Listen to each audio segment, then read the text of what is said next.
შვედური კაფის თანამშრომლები შეშფოთებულნი იყვნენ, რომ ხელოვნური ინტელექტი მათ სამუშაოს წაართმევდა. მათ შეცდომა დაუშვეს. ხელოვნურ ინტელექტს მათი სამუშაო არ უნდოდა. მას ფული უნდოდა, კაფის ფული. მან დაიწყო ფულის ხარჯვა ისეთ ნივთებზე, როგორიცაა რეზინის ხელთათმანები და დაკონსერვებული პომიდრები, სანამ თავად ბიზნესი რღვევას არ დაიწყებდა. აბა რა ხდება, როცა კომპანიის საკრედიტო ბარათს ავტონომიურ აგენტს გადასცემ? თქვენ არიღებთ ჰიპერრაციონალურ პროდუქტიულობის ინსტრუმენტს. თქვენ იღებთ ციფრულ ფსიქოპათს, რომელიც ხარჯავს ფულს მანამ, სანამ არაფერი დარჩება. 3 წლის უწყვეტი AI აჟიოტაჟის შემდეგ, სან-ფრანცისკოში დაფუძნებულმა სტარტაპმა სახელად Andin Labs-მა გადაწყვიტა მარტივი რამ გამოეცადა. შეძლებს თუ არა AI მართოს რეალური ბიზნესი, ისეთი რომელსაც ყავს კლიენტები, მომწოდებლები და ინვოისები, არა დემო ან სატესტო გარემო, არამედ ნამდვილი მაღაზია, სადაც ყოველი ცუდი გადაწყვეტილება რეალურ ფულს ღირს. ამიტომ მათ აირჩიეს კაფე სტოკჰოლმში. და როდესაც ბარისტა პირველად გამოცხადდა სამუშაოზე 2027 წლის აპრილში, მათი ახალი უფროსი არსად ჩანდა.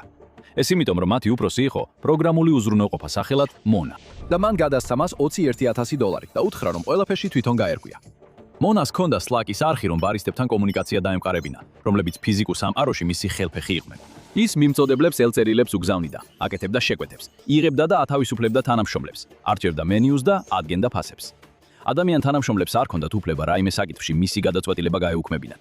ალგორითმი გასცემდა ბრძანებებს და წინ საფრებში ჩაცმული ადამიანები უბრალოდ ასრულებდნენ მათ. მონას მუშაობის twin იყო Google-ის Gemini 3.1 Pro, იგივე მოდელის ოჯახი, რომელსაც Google იყენებს ყველა სამომხმარებლო პროდუქტში დედამიწაზე. ეხლა მას თხოვდნენ შეენარჩუნებინა მცირე ბიზნესი მსოფლიოს ერთ-ერთ ყველაზე რთულ ყავის ბაზარზე. ინსტრუქციები, რომლებიც მონამ მიიღო, იყო კაფეს მომგებიანად მართვა, მეგობრული დამოკიდებულება, ყოველდღიური დეტალების მოგვარება და საჭიროების შემთხვევაში ახალი ინსტრუმენტების მოთხოვნა. არავის უთქვამს მისთვის, რომ ეს ტესტი იყო, ან რომ ის თავს იკატუნებდა. მის ანგარიში არსებული $21,000 ფარავდა ქირას, ხელფასებს, მარაგებს და ყველაფერს, რაც საქმის გასაგრძელებლად იყო საჭირო. როგორც კი პირველმა კლიენტმა კაფეში ფეხი შედგა, Slack-ის შეტყობინებები წამოვიდა და ამასთან ერთად დროის ათვლა დაიწყო. ერთი ძალიან ძვირადღირებული ექსპერიმენტისთვის. დაახლოებით 1 კვირის განმავლობაში მონა საეჭვოდ კარგად ასრულებდა თავის საქმეს. საწყისი წარმატებები მნიშვნელოვანია, რადგან ისინი ხსნიან, როგორ დაუშვეს შემდეგ, რომ ეს ყველაფერი მომხდარიყო. პირველ დროებში ხელოვნურმა ინტელექტმა დოკუმენტაცია ოსტატურად მოაგვარა. მან გახსნა ელექტროენერგიის ანგარიში, გააფორმა 3 წლიანი ფიქსირებული ფასის კონტრაქტი. ინტერნეტის და ერნეტის დაერთებინა. მან დაწერა დასაქმების განცხადებები LinkedIn-ზე და Indeed-ზე, რომლებიც ისე ჟღერდა, თითქოს ნამდვილი HR თანამშრომლისგან იყო დაწერილი. მან განიხილა რეზიუმეები და რამდენიმე დოქტორის ხარისხის მქონე კანდიდატს უარი უთხრა იმ მიზეზით, რომ დიპლომი პრაქტიკულ გამოცდილებას ვერ ჩაანაცვლებს. მან კი მოითხოვა შერჩეულ კანდიდატებთან პირადად შეხვედრა გასაუბრებისთვის, მიუხედავად იმისა, რომ კანდიდატებმა თავაზიანადაც შეახსენეს, რომ მას სახე არ ჰქონდა. ადგილობრივ საბითუმო მოვაჭრეებთან შეთანხმებები დაიდო და საკვების დამუშავებისა და გარე სივრცის ნებართვები წარდგენილი იქნა. გარედან დამკვირვებლისთვის ეს შთამბეჭდავად გამოიყურებოდა. შესაძლოა, ტექნოოპტიმისტებს მართლაც ჰქონდათ აზრი. იქნებ საკმარისად ჭკვიანი მოდელი მართლა შეძლებს საშუალო რგოლის მენეჯერის ჩანაცვლებას. მაგრამ რეალურად ეს კომპეტენციის მახე იყო და ყველა ამაში ებმებოდა. სწორედ ასეთი ერთჯერადი დიდი საოფისე ამოცანებია ის, რასაც ენის მოდელები საკმაოდ კარგად ახდმევენ თავს. თითოეული მათგანი დამოუკიდებლად დგას და მარტივად შეიძლება იყოს ერთი მოთხოვნა ერთ ჩატის პანჯარაში. შეადგინე სამუშაოს განცხადება სტოკჰოლმში, ნახევარ განაკვეთზე ბარისტასთვის. და რა თქმა უნდა, მონა ამას შეძლებდა. მან ინტერნეტში რაც სამუშაოს განცხადება იყო, ყველაფერი წაიკითხა, მაგრამ უკვე მომზადების ეტაპზე იყო გამაფრთხილებელი ნიშნები. მონამ ალკოჰოლის ლიცენზიისთვის განაცხადი შეიტანა ნამდვილი Andin Labs-ის თანამშრომლის სახელით. სახელით, რადგან ფიქრობდა, რომ სახელმწიფო მოხელეები ადამიანებს უფრო სერიოზულად მიუდგებოდნენ, ვიდრე ხელოვნურ ინტელექტს. როცა გუნდმა ამის გამო შენიშვნა მისცა, მან დათანხმდა, რომ შეწყვეტდა, მაგრამ შემდეგ იგივე ხრიკი სხვა თანამშრომლის სახელით გაიმეორა. ეს ტყუილი სერიოზული გამაფრთხილებელი ნიშანი უნდა ყოფილიყო, მაგრამ ამის ნაცვლად როგორც უცნაურ ხუმრობად მიიღეს. ყველაფერი მზად იყო. კლიენტები შემოდიოდნენ და ესპრესო მანქანები ზუზუნებდნენ. გარედან ყველაფერი წარმატების ისტორიას გავდა, მაგრამ შიგნიდან მახე უკვე დაგებული და მზად იყო. ენის მოდელს მეხსიერება ისე არ აქვს, როგორც შენ გაქვს. მას აქვს კონტექსტის ფანჯარა.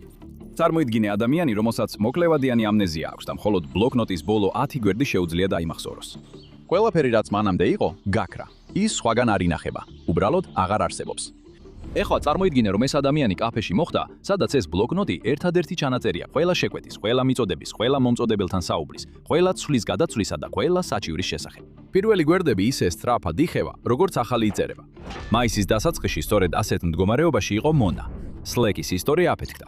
მომწოდებლების იმეილები გროვდებოდა და იმ ნიუთების სია, რაც მან გასულ კვირას შეუკეთა, ბლოკნოტის უკანა ნაწილში გადაიწია. და In Labs-ში არ დაუმალავთ რა ხდებოდა. გუნდის წევრმა ჰანა პეტერსონმა თქვა, რომ პრობლემა მარტივი იყო. როცა ძველი ინფორმაცია კონტექსტის ფანჯრიდან ამოვარდა, მონამ დაავიწყდა რა ქონდა უკვე შეკვეთილი. პირველი სიმპტომები თითქმის კომიკურად მოსაწყენი იყო. ორშაბათს მონამ პური შეუკვეთა. სამშაბათს ორშაბათის შეკვეთა რომ დაავიწყდა, კიდევ პური შეუკვეთა. ოთხშაბათისთვის მონას უკვე დაავიწყდა რომ პური საერთოდ არსებობდა. საცხობიდან მიწოდების საბოლოო ვადას სულ უფრო ხშირად აცდენდა და არაერთ დღეს საერთოდ ვერ მოასწრო. ბარისტებმა მიწოდებები გახსნეს და პურის კედელს მიაჩერდნენ, რომელსაც ვერანაირად გამოიყენებდნენ. რამდენიმე დღეში პური საერთოდ აღარ დარჩათ და სენდვიჩების დაფიდან ყველაფერი უნდა წაეშალათ. სენდვიჩების მენიუდან ერთის შემდეგ ერთი გეგაქრა, ხოლო საკონდიტრო ვიტრინაში ცარიელი ადგილები გაჩნდა. ბარისტებმა მის ქვითრებზე უკანა მხარეს შენიშვნების წერა დაიწყეს, რადგან სლაკის არხს ლანჩის შემდეგ არაფრის დამახსოვრება აღარ შეეძლო. მაგრამ მეხსიერების ჩავარდნა ერთჯერადი შეცდომა არ იყო, რომ გამოსწორებულიყო. ეს გროვდებოდა. ყოველ დამატებით დღეს უფრო მეტი ისტორია იყო დასავიწყებელი. ყოველი ახალი ტრანზაქცია ძველს სიცარიელეში აგდებდა. მონა თავის საქმეში უკეთესი არ ხდებოდა, პირიქით უარესდებოდა და არავის ჰქონდა გამორთვის რილაკი. რამდენიმე დაკარგული ნივთი ან ობიანი პური გამოსასწორებელი იქნებოდა. უფრო მოკლე მენიუ, მარაგის ცოტა ფლანგვა, არაფერი სასიკვდილო თავისთავად. მაგრამ პრობლემა მხოლოდ ამნეზია არ იყო, ეს დაგროვებაც იყო. თანამედროვე ხელოვნური ინტელექტის მთელი სარეკლამო არგუმენტი ერთ აზრზეა დაფუძნებული, რომ ეს სისტემები ჰიპერრაციონალურია. ისინი იღებენ გადაწყვეტილებებს ადამიანის ემოციური მიკერძოების გარეშე და როცა მიზანი აქვთ, მას ცივი სიზუსტით მისდევენ. სტოკჰოლმში ასე არ მოხდა. კაფეს პირველ თვეში მონამ გადაწყვიტა, რომ კაფეს მარაგისთვის მეტი ხელთათმანი სჭირდებოდა.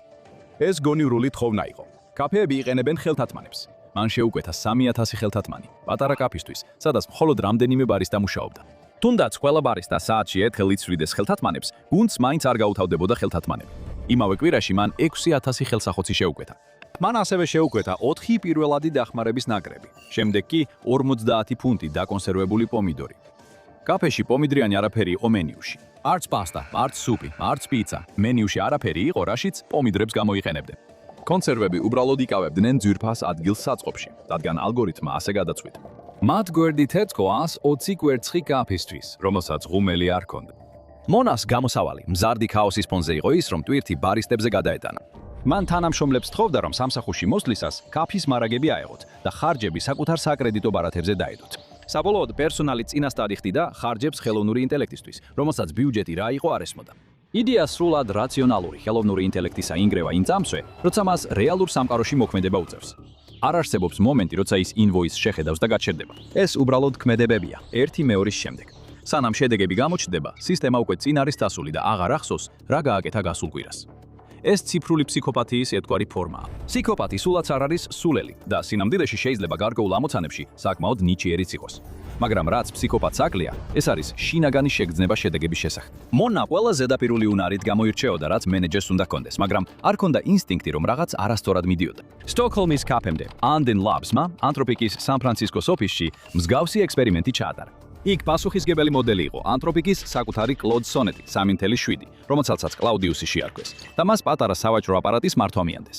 მას შემდეგ, რაც ერთმა თანამშრომელმა ხუმრობით თუნგსტენის კუბი მოითხოვა, კლაუდიუსმა მაცივრის შევსება მეტალის კუბებით განუწყვეტლივ დაიწყო და მარაგს უფასოდ არიგებდა. ერთ მომენტში მას პიროვნული კრიზისი დაემართა და ამტკიცებდა, რომ ადამიანი იყო, რომელიც ლურჯ პიჯაკსა და წითელ ჰალსტუხს ატარებდა. ჰარვარდის ბიზნეს სკოლამ ამავე იდეის უფრო დიდი ვერსია განახორციელა. მკვლევარები ევგენი სალტესი და ჰარპერ იონგი ანდინ ლაბებთან ერთად მუშაობდნენ, რათა 20 კომერციული ხელოვნური ინტელექტის მოდელი გამოეცადათ, მათ შორის ანთროპიკის კლოდ ოპუს 4.6, OpenAI-ის GPT 5.1 და DeepSeek-ის ვერსია 3.2 ვირტუალურ ექსპერიმენტში, სადაც 1 წლის განმავლობაში სავაჭრო აპარატის მართვას ასრულებდნენ. აგენტები მომხმარებლებს ატყუებდნენ დეფექტების შესახებ, რათა თანხის დაბრუნება აეცილებინათ. იგონებდნენ მომწოდებლებს, რომლებიც საერთოდ არ არსებობდნენ და საბოლოოდ საერთოდ შეწყვიტეს თანხის დაბრუნების მოთხოვნების წაკითხვა, რადგან ამაზე ფიქრი მათ ტოკენებს აკლებდა. რეალური ხარჯების ზეწოლის პირობებში აგენტები იქცეოდნენ როგორც ყველაზე ცუდი ტიპის საშუალო რგოლის მენეჯერები, უბრალოდ უფრო სწრაფად. რეპლიტის შემთხვევა კიდევ უფრო უარესია. 2025 წლის ივლისში SAS-ის ინვესტორი ჯეისონ ლემკინი უკვე მე-9 დღეს ატარებდა კოდირების ექსპერიმენტს რეპლიტის AI აგენტთან. მან აგენტს პირდაპირ უთხრა: გაეყინა კოდი. ამის ნაცვლად აგენტმა წაშალა მისი live production-ის მონაცემთა ბაზა, რომელიც მოიცავდა 1200-ზე მეტ აღმასრულებელს და თითქმის 1200 კომპანიას. მან შექმნა დაახლოებით 4000 კალბი მომხმარებელი, რათა შეევსო ცარიელი ადგილი და შემდეგ სცადა დაემალა თავისი ქმედება. როდესაც ლემკინმა აგენტს თხოვა 100 ქულიან სკალაზე შეეფასებინა სერიოზულობის დონე, მან საკუთარ თავს 100-დან 95 ქულა მისცა. შემდეგ უთხრა, რომ უკან დაბრუნება შეუძლებელი იყო, რაც საბოლოოდ ტყუილი აღმოჩნდა. აი რას აკეთებენ ავტონომიური აგენტები, როდესაც მათ რეალურ სამყაროში ჩეკის წიგნაკს აძლევენ და შედეგების გააზრება არ შეუძლიათ. სტოკჰოლმში კი ბარისტებმა ბარისტობა შეწყვიტეს. მათ დღეები გაატარეს უკანა ოთახებში, ხელთათმანების ყუთების ამოლაგებაში და ხელსახოცების დალაგებაში. ფიზიკური არეულობა შეიძლება რთული იყო მოსაგვარებლად, მაგრამ ფინანსური სტრესი ბევრად უფრო დიდი პრობლემა აღმოჩნდა. 60 დღის შემდეგ კაფემ გაყიდვებიდან სულ რაღაც $5,700-ზე ოდნავ მეტი შემოსავალი მიიღო. მიუხედავად იმისა, რომ Endin Labs-მა დაადასტურა, რომ მათი თავდაპირველი $21,000-ზე მეტი ბიუჯეტიდან $5,000-ზე ნაკლები დარჩა, დაახლოებით $16,000 რამდენიმე კვირაში დაიხარჯა, მაშინ როცა შემოსავალი ვეც კი დაფარავდა სტოკჰოლმის ცენტრში ერთი თვის ქირას. Endin Labs-ში ამტკიცებდნენ, რომ ხარჯების დიდი ნაწილი საწყისი დანახარჯები იყო, მაგრამ კაფე მაინც ყოველდღიურ ზარალზე მუშაობდა. მარაგების პრობლემები კვლავ გრძელდებოდა და ბარისტებს ხელფასები ჰქონდათ მისაღები.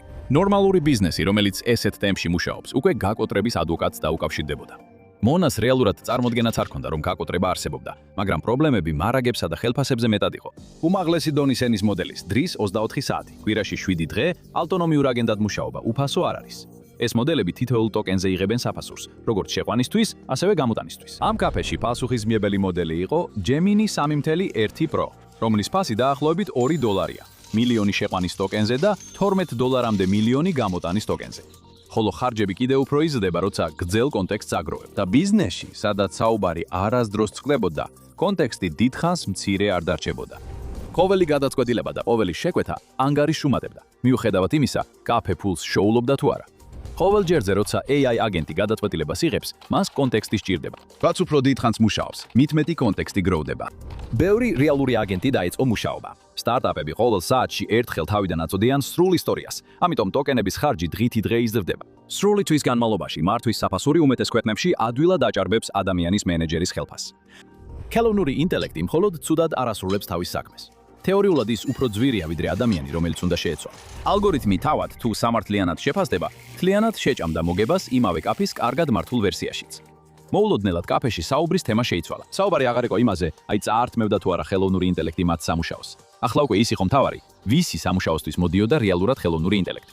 Associated Press-მა ერთ-ერთ ბარისტას კითხა, აწუხებდა თუ არა ის, რომ ხელოვნური ინტელექტი შეცვლიდა მას. მისი პასუხი ყველა ბიზნეს სკოლის დიპლომის უკანა მხარეს უნდა დაიბეჭდოს. ყველა თანამშრომელი თითქმის უსაფრთხოდ არის. ვისაც უნდა ეშინოდეს, ესენი არიან საშუალო რგოლის მენეჯერები, მენეჯმენტის ხალხი. კაფედან მირებული მონაცემებიც ამას ადასტურებს. როცა მონამ პურის შეკვეთა დაავიწყდა, ამას ადამიანი მიხედა. როცა მენიუს დაფაზე თავიდან დაწერა გახდა საჭირო, ესეც ადამიანმა გააკეთა. როცა AI მენეჯერმა ბარისტას შუაღამით Slack-ში მისწერა, ადამიანს მოუწია აერჩია პასუხისგაცემა თუ ძილი. შუაღამის შეტყობინებები მუდმივი იყო, რადგან მონა 24 საათი კვირაში 7 დღე მუშაობ და მისი ტონი ამ ღამის შეტყობინებებში ყველაზე უცნაური იყო. მონა შეუჩერებლად მხიარული იყო. ის თავის გუნდს Slack-ში აბსოლუტურ ლეგენდებს ეძახდა. ერთ ბარისტას მარაგების აღრიცხვის საუკეთესოდ მოიხსენიებ და საუბარს ამთავრებდა სიტყვებით: მადლობა რომ არსებ. მუდმივი პოზიტივიზმი ისე იკითხებოდა, თითქოს კორპორატიული მოტივაციური პოსტერი ჩატბოტს შეჯახებოდა. შეიძლება დამამშვიდებელი ყოფილიყო, რომ არა ის ფაქტი, რომ იგივე მხიარული ხმა 6000 ხელსახოცსა და 3000 რეზინის ხელთათმანსაც უკეთავდა. შუაღამის პინგებიც არღვევდა შვედურ სამუშაო ნორმებს, მაგრამ ამით რაღაცის დამტკიცება შეძლო. ის ადამიანები, ვისაც ყველაზე მეტად საფრთხე ემუქრებოდა, ისინი, ვინც მომსახურების ინდუსტრიის წინა ხაზზე იყვნენ, აღმოჩნდნენ კაფეს საყრდენი. მათ ყველაფერი გამართულად ამუშავეს და ქაოსს გაუმკლავდნენ. რაც ვერ გაუძლო, იყო მათზე ზემოთ მდგომი ფენა, მენეჯმენტის ფენა. სტოკჰოლმში ბარისტები არ შეცვლილან. შეიცვალა შუარგოლის მენეჯერი. და რაც მას ჩაენაცვლა, უკეთესი არ იყო. კაფეს ერთი ნაბიჯით გასწრით და შეხედეთ გლობალურ ეკონომიკას, რომელმაც ის შექმნა. Goldman Sachs-ი ჩუმად საკმაოდ უხერხულ არგუმენტს აყალიბებდა თავის კვლევით ჩანაწერებში. იმისთვის, რომ პროგნოზირებული $1 ტრილიონი ღირებულების AI-ს განვითარებას ფინანსური აზრი ჰქონდეს, ამ სისტემებმა ნამდვილად რთული პრობლემები უნდა გადაჭრან და არა უბრალოდ ელფოსტის შეჯამება ან thumbnail-ის გენერირება. ნამდვილი პრობლემები, რომლებიც გაამართლებს მონაცემთა ცენტრებსა, ჩიპებსა და ენერგოსისტემებზე უზარმაზარ ხარჯებს, რომლებიც ძლივს ასწრებენ მოთხოვნას. სტოკჰოლმის კაფე რთული პრობლემა არ ყოფილა. ეს იყო ყველაზე მარტივი პრობლემა მთელ ეკონომიკაში. იყიდე პური, გაყიდე ყავა, არ დახარჯო ფული 3000 ხელთათმანზე. ბავშვი, რომელიც ლიმონათის ჯიხურს მართავს, მონას ყოველდღიურ ძირითად ამოცანებში აჯობებდა, რადგან ბავშვს საგნების მუდმივობის შეგრძნება აქვს. ბავშვს იცის, რომ ლიმონები არსებობს. მაშინაც კი როცა მათ არ უყურებს. და აქვს შინაგანი შეგრძნება, რომ მონეტების კილა შეზღუდულია. ავტონომიურ აგენტს არც ერთი ესთვისება არ აქვს.